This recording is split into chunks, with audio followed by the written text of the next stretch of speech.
Thank you for joining us on the Ladies Meeting podcast. Today, we're going to go back and look at one of my original podcasts with Sandrine Ramoisy on 3 of her top motivational books. The Ladies Meeting meets live every last Tuesday of the month, except for December, in Vancouver, British Columbia. And you can find us at theladiesmeeting.com. This podcast is produced by the Communication Studio, and my name is Anyssa Carruthers, and I look forward to seeing you at our events and online. Thank you for joining us on the Ladies Meeting podcast, where we have women joining and talking and sharing their journey and their story. We meet also live and in person in Vancouver, British Columbia at the lovely Sylvia Hotel on the last Tuesday of each month. So if you ever want to come out and join us in person, you can go to theladiesmeeting.com, and we're very easy to find on Facebook and on Twitter with the hashtag #TheLadiesMeeting. Right now it's a cold February here. I live up in Whistler, British Columbia, and my guest Sandrine is actually down in Vancouver, BC, and we are getting to record online. So Sandrine was actually one of our speakers at lunch over the last year. The Ladies Meeting, we celebrated our first year in Vancouver in August, which was very exciting. And it's my co-host Angela, who also has really helped drive this event as well. I had the idea quite a few years ago, but sometimes until you have the right energy and collaboration, things don't hit the ground and start running. So Sandrine has been one of our steadfast supporters. She's been with us from the beginning, and I'll have to ask her how she found us. I can't quite remember, but I'm going through the last year of our speakers and asking them to come back and just record a little bit about their topic, but also just what their experience is right now over the last, from when we first met them. So welcome, Sandrine. Thank you. And I'm going to ask you to pronounce your last name. I believe you said Ramoisy, but you have this beautiful Ramoisy. She has this amazing accent. She's been in Canada for over 25 years, correct? Yes. Awesome. Well, welcome. And what have you been up to today? Today was Sunday. It's supposed to be my relaxing day, which means I got up and then I had some deliveries to deliver some of my products. And then it was laundry and house cleaning and bathroom cleaning. The fun stuff. So, yeah, all the fun stuff, and what you do when you have nothing else to do. And then I went to play some tennis, and then I'm getting ready for dinner. Excellent. A good day. And will you be going out to a restaurant or? Yes, I'm going to Miku, Japanese. It's a Japanese restaurant on the waterfront. Oh, wonderful. In Vancouver, there are such an array of choices. And you have a connection to a special restaurant as well, don't you? You can give it a little plug. Yes, Le Crocodile. So I'm helping out at Le Crocodile right now, which is my boyfriend's restaurant. Excellent. I've just stepped in a couple times. I hope that we'll actually have lunch there one day soon. It would be amazing. I was just reading through some of the notes that I feel really blessed that you gave me your notes after your talk at the Ladies Meeting. And I went together with a quote that has stuck with me from Oprah was, "I can't throw a book away even if I've never read it." But you actually spoke about the books that you have read. And I was just reading through some of your notes and feeling really blessed at how some of those things that we were talking about during that lunch meeting have actually really been active in my life personally. So I was just wondering if you would touch on maybe a couple of those topics. Absolutely. Maybe some of your favorite, maybe your top 3 books that you brought up during that talk. Oh, okay. For me, my all-time favorite book was The Slight Edge. And I'm trying to see, I can't remember actually who wrote it. I can look it up. But I think it's something Olson. Oh, I can't really tell you. I'm not prepared for that. Actually, I think June actually brought it up in our last podcast as well. So that's really interesting. And yeah, for me, it's one of my most favorite. And I know I bought quite a few of them. And I have 2 or 3 books out there for people to read. And that book is just about some chapters I skipped because in every book you can't really relate to everything. Yep. There was part of, for me, it was just a daily routine that applied to everybody, or people that makes a simple difference. Often people make excuses before they try to make a change. People will say, oh, I don't have time to exercise, or I can't save money, or I can't. And people don't need an hour a day to exercise. They can just start with 5 or 10 minutes. It seems stupid. He said, what can you do in 5 minutes? Well, try to repeat one exercise more than 15 times, and you start to hurt. So 5 minutes a day, it's better than not doing it because saying we don't have time. It's the same for people that say, oh, I need to change the way I eat. And you say, well, don't change the diet dramatically from one day to the next, but maybe replace one bad thing that you eat every day by a good one. Maybe replace just your morning muffin by an apple or by a protein shake, even if the rest of the day you eat normally. And then you just replace one bad habit at a time. And it really showed me how easy it was to make a difference, because then you do a baby step and then a baby step, but then accumulate, and then at the end of the day, or at the end of the month, or at the end of the year, what you've accomplished is huge. And become a habit now too. And it becomes a habit, and it's really the ripple effect. And in every chapter talk about a different area in your life. It could be your faith, it could be your love life or family life, or it could just be daily life and your relationship with people or with work. So for me, it was really a groundbreaking book. That the one that said, oh my God, I need to read more of these books. I need to open my mind to all these possibilities. Well, I know when you were talking about the butterfly effect as yes. well, and how those little things just ripple out into other things. Yeah. And there was another book that I really loved. It's called On Fire. I went to Arbonne as an annual conferences in Las Vegas. And at the conference, we had one of the main speakers was John O'Leary, who, when he was 9 years old, he was living in a small village in the States. He was playing with gasoline and empty a can of gasoline on a match. Yeah. And exploded. Everything exploded. He burned down his parents' house, and he was burnt on 95% of his body. Wow. His brother and sister dragged him out of the house.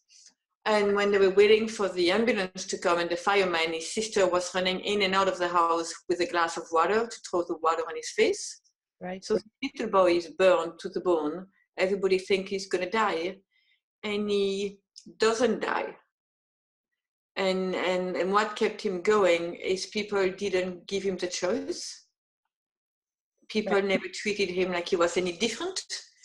And he healed, and he left. He was leading a perfectly normal life, which means he had no hands. All of his fingers melted. He had no hands, and he decided to become a carpenter. So when he was 18, he was a carpenter, and he was owning his own company. Wow. His parents said, doesn't matter that you don't have fingers, I'm sure you can do it. He was playing piano as a kid at 10 years old. He was a year in the hospital. And when he left the hospital, he had to go back to his piano lessons, and he had no fingers. And his mom said, well, deal with it. And figure it out. Yeah. And he was treated like a normal person. So for him, the way he was just no different than anybody else, because he wasn't given any excuse. And a few people went into his life, and by the help of a handful of people, he led a totally normal life. And then his life flipped when he was in his 40s and decided to write a book about his story that became a bestseller, and then now he's a public speaker. But he's married, he's got 4 kids. Wow. He's extremely wealthy now. Yeah. But it's just by the belief that you have in your head, and by just, the power of the will, the power of the mind is huge. And that is something that even if people are not born equal, because people have different religions or money, or they're born in the wrong place at the wrong time, if you set your mind to it, you can pretty much do anything you want. I think that's really interesting. I've been listening to Brene Brown and Oprah today, and just there's sometimes that little thing that that where we're worried about being judged and worrying about being worthy and feeling alone. And somehow he was not brought up in a family where that affected him. But there must have, obviously there must have been huge challenges. And I look at this one card that you say here, it says, I've been judged, but I don't care. You know, and it's, I think getting to that point is such a challenge for a lot of us. I know I'm looking at a lot of different podcasters and listening to their story, and I look at a lot of them felt, and myself too, I felt left out as children. Like we felt alone, and somehow we've figured out a way to realize that we're not. And this gentleman, for example, you know, he had that knowing that he could do it and that he'd be surrounded and loved and moved forward. What do you think? Like, where does that come from, do you think? Where does that come from? I don't know. I think if people realize that life is not about getting, but about giving. Mm. And I think it's Churchill who said, "We make a living by what we get, but we make a life by what we give." Mm.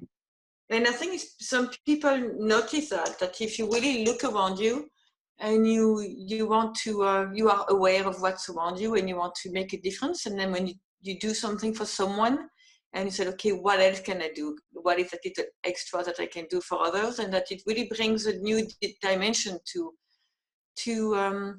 everything. And then I believe in what goes around comes around.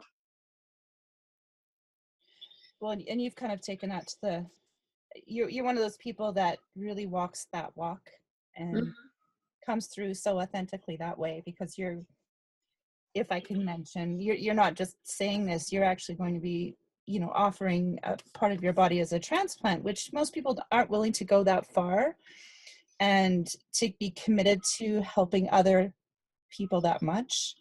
And I mean, the butterfly effect from that, you don't even know where that's going to go. And the commitment to helping other people at that level is, you know, it's something we don't see in everybody. And it sounds like it's been a journey to get to that point, to offer that much of yourself in listening to your story.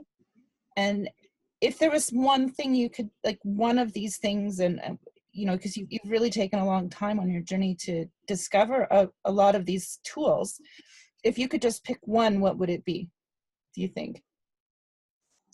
I think it's mainly that in what stops people to do many things, it's fear. Yes. And for me, when I started actually with Arbonne, I got involved with a company that I would have never ever seen myself doing. And then I took the time to pause and I said, oh my God, I am doing something that I would have never let anybody even talk to me about, because for me it was a waste of time. And oh boy, was I wrong.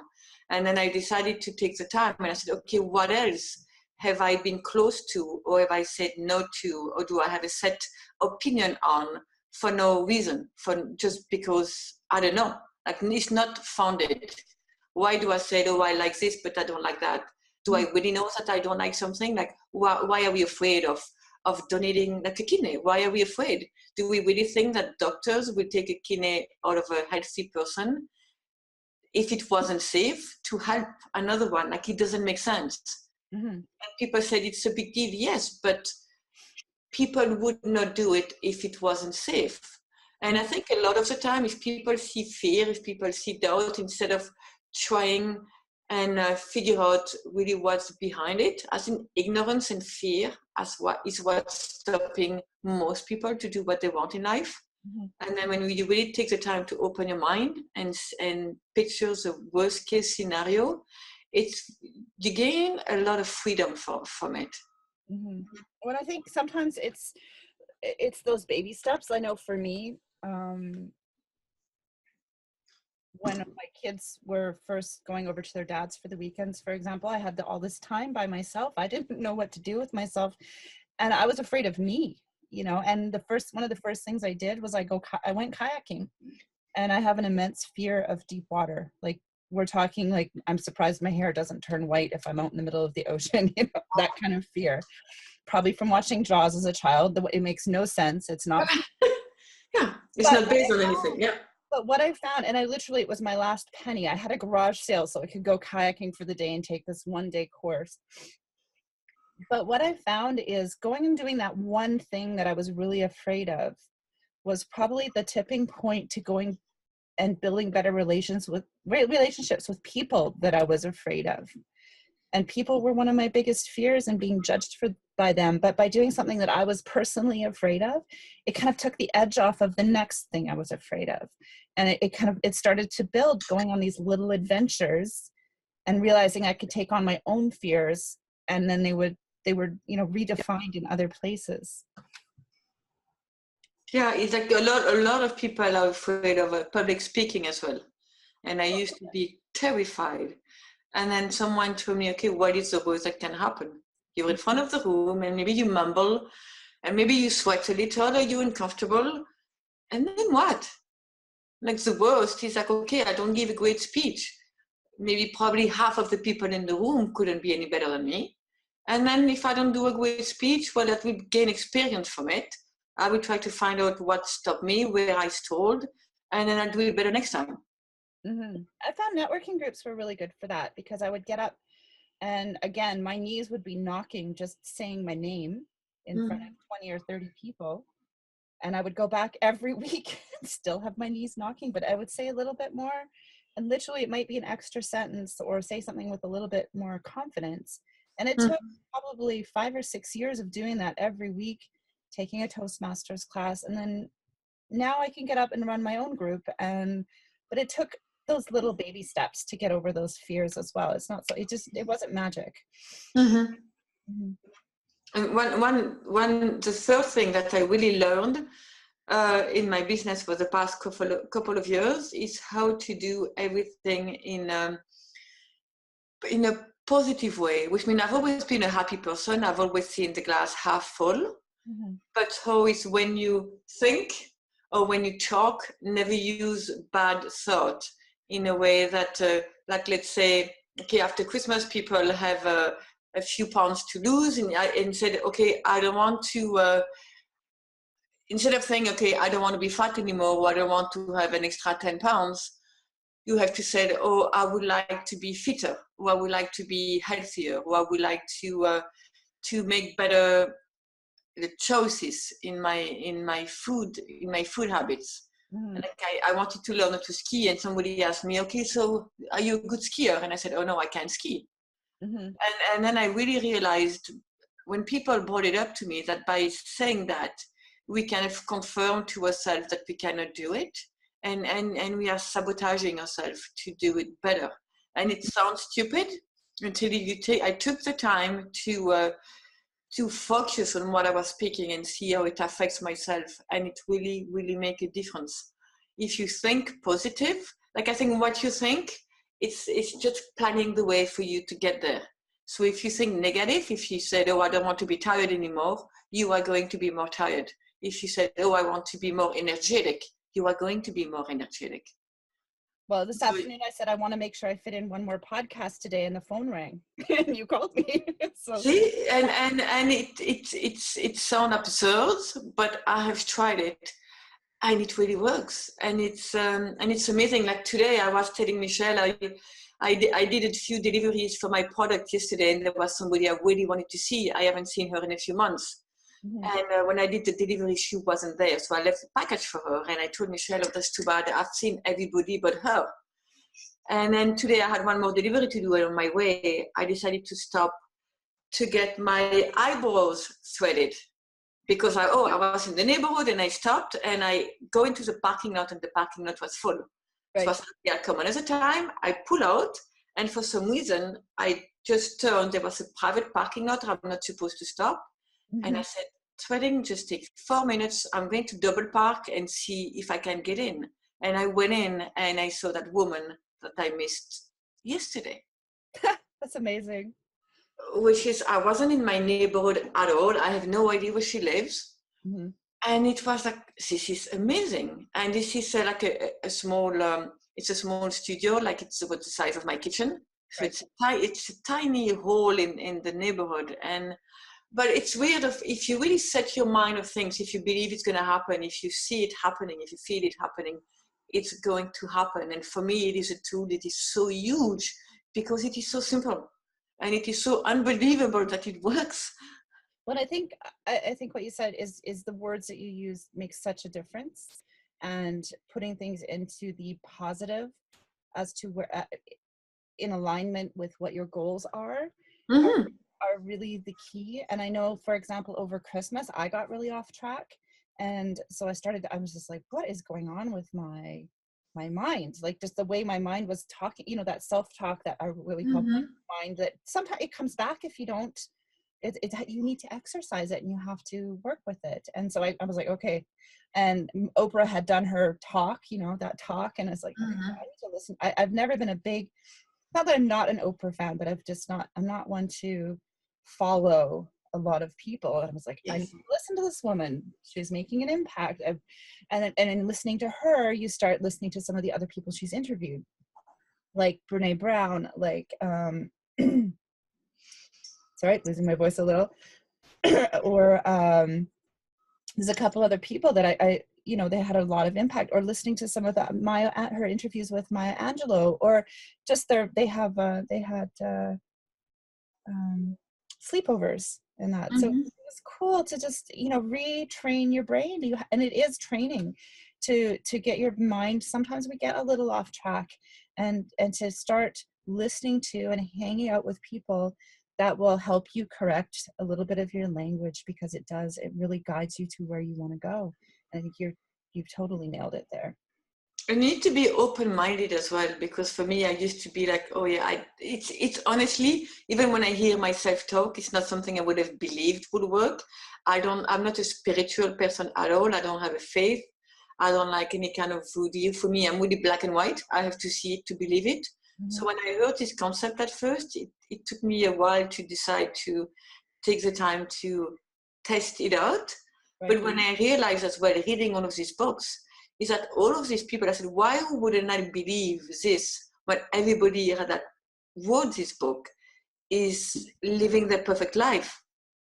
They are wealthy, they are happy, or they are living their dreams, or they have done what they wanted to do. Mm-hmm. And for me, who am I to say it doesn't work? Where that would say that I know better, but I'm nowhere in my life. And I think that happens a lot. People don't listen to people, you know, how do I put it? Listen to successful people. They Yeah, got there some way. So why not copy them yeah. instead of copying someone that maybe says they know better, but haven't accomplished anything?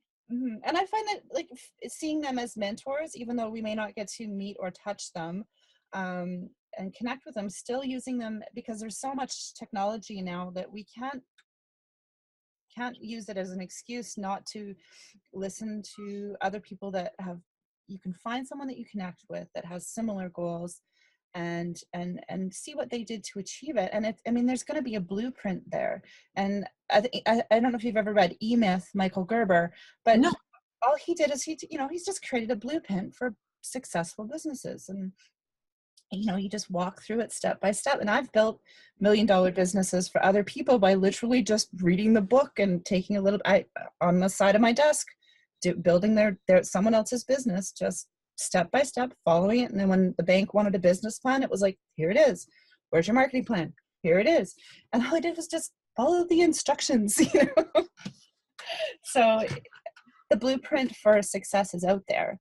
It's a matter of finding someone that you connect with. And I think often the challenge is finding someone that there has to be an alignment of values as well. So, Yes.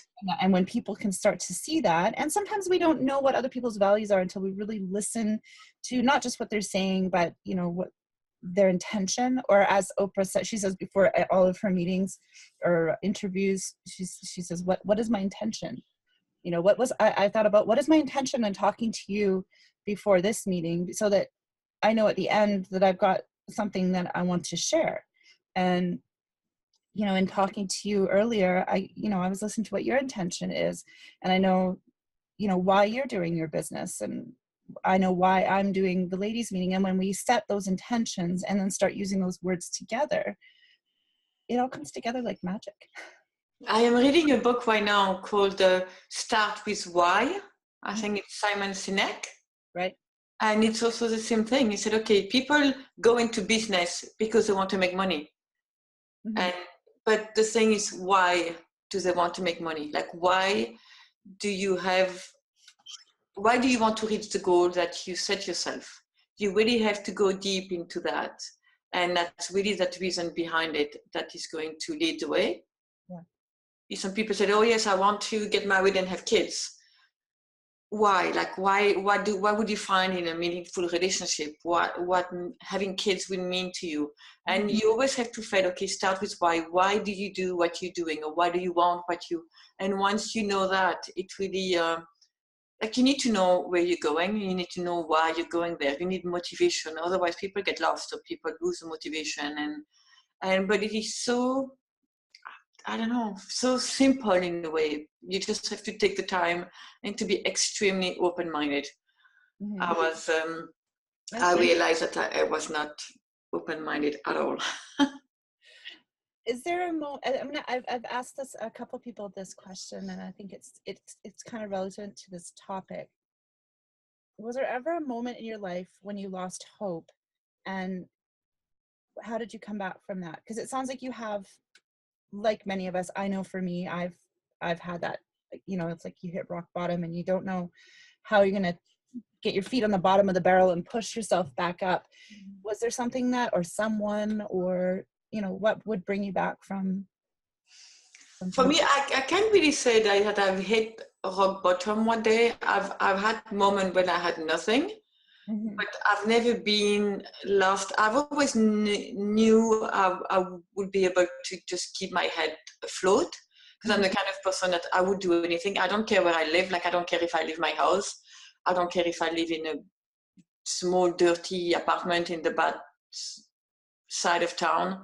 And I don't need much, and I would do any job. So I've never felt like, oh my God, what's going to happen to me? I always knew that whatever situation, I could kind of adapt to it. Mm-hmm. But I've been in places where I thought that there was nothing big for me.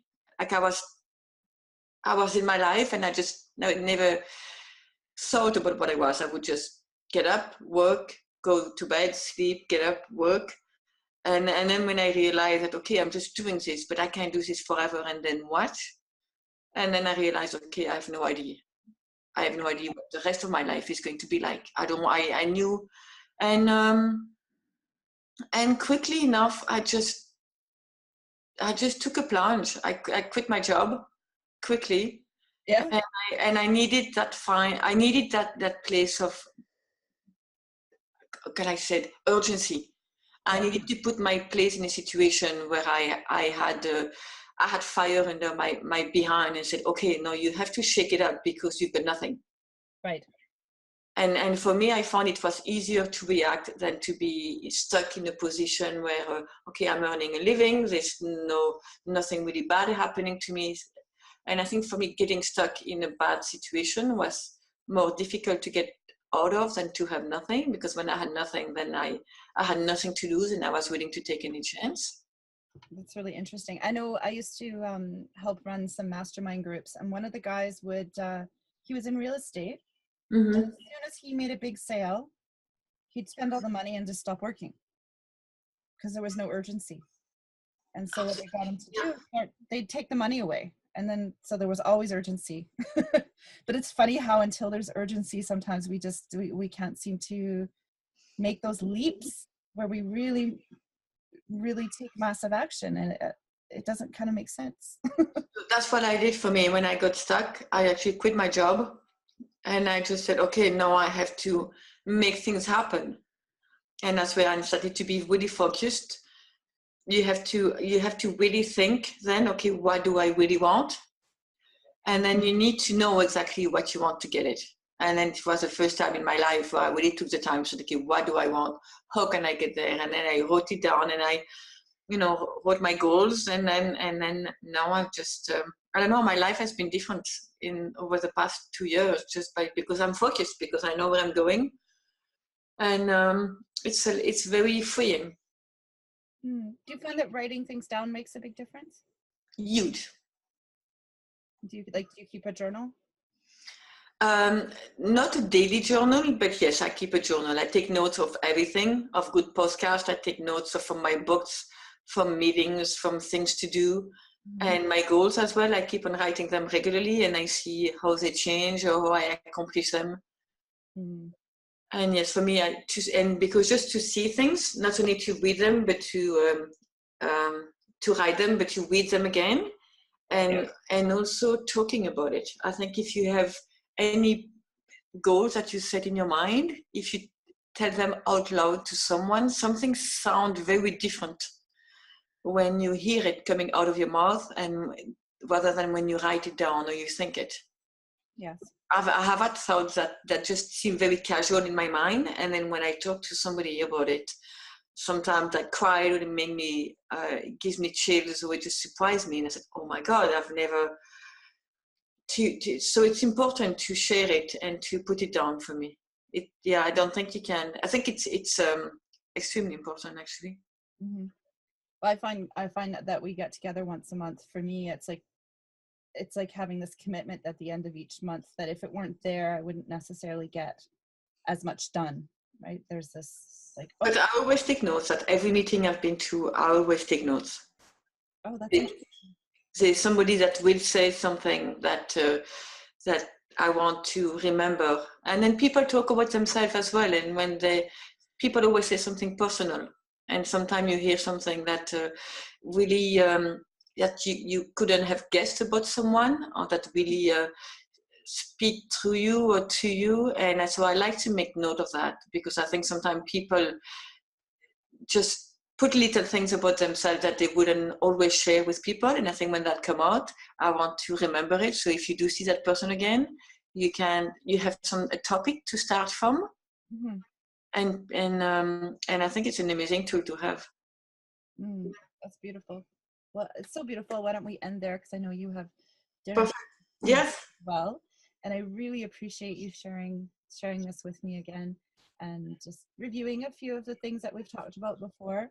Mm-hmm. Look forward to keep continuing this conversation. I know that I'll be using some of your notes in the journal that I'm writing, because they're all so each of the points that you brought up, I think, are simple ways to achieve change in our lives and move forward. And I love getting to move forward and watch as you're growing as well, and some of the amazing brave things that you're doing. I really you're one of my heroes.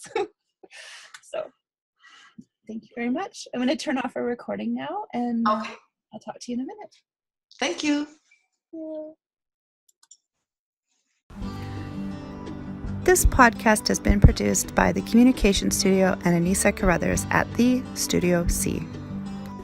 If you'd like to find out more about the Ladies Meeting, please join us online at theladiesmeeting.com. Under our live events page, you'll find our luncheons on the last Tuesday of every month except December, retreats, and our foundation courses you can take online, and we'll have them live and in person as well. And we look forward to seeing you.